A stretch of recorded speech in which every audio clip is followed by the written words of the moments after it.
So both of these victims, they were deceased. They were found to be what appeared to be a gunshot wound to both victims. At this point in time, it's still too early to tell if this was anything has to do with domestic. The homicide unit is still investigating that. And so at this point, what we do know is that we do have two adult victims deceased. But if you're not looking for anybody, would this be considered a murder-suicide? Right.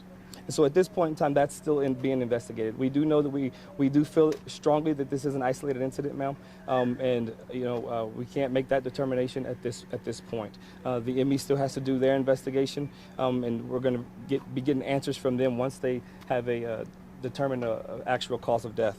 Can you tell us the cause of the welfare check? What?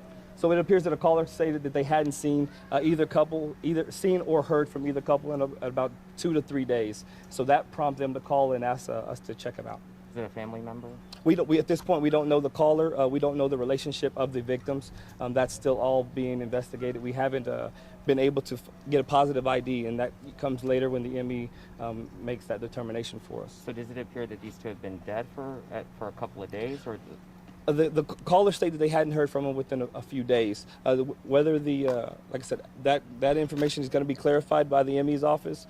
At this point, it's still extremely early. Like I said, the caller stated that they haven't heard from him, and that's what prompted them to call us to do a welfare check. Was a weapon found inside the house? At this point, ma'am, I don't know. Like I said, with the preliminary information, it's still coming in. I would imagine that homicide is investigating, and if they do find the weapon, we'll be sure to add that into the details when we release it to you guys as news desk. Anyone else in the home that lived in the home besides these two?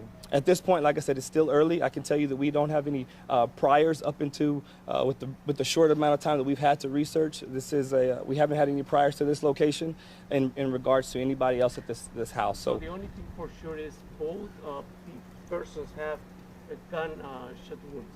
Well, the only thing certain at this time is that we have two adults that are deceased. Like I said, it appears to be gunshot wounds. The ME is going to let us know once they do their investigation and give us an actual cause of death. We'll have more information.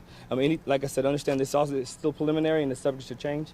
Anything that does change, we'll be sure to send it to you guys as news desk. Thank you so much for your time. Yes, ma'am. Go ahead. While you mentioned that you still don't know if this is a domestic violence case, do you guys have any prior reports to SAPD coming out to this home? So like I just made mention of this, we have no priors to this location, and that's still going to be investigated, ma'am. So we're just early on in this investigation. So any more information, any new information, we'll be sure to get it to you guys. Officer, if you can give this information, do you know where the gunshot wounds were? At this point, ma'am, I don't know, ma'am. Like I said, that's all yet to be determined. And as soon as we know, ma'am, we will do our very best to let you know. What we do know, ma'am, is that a family has lost two members of their family this evening. So, like I said, our thoughts are with those families.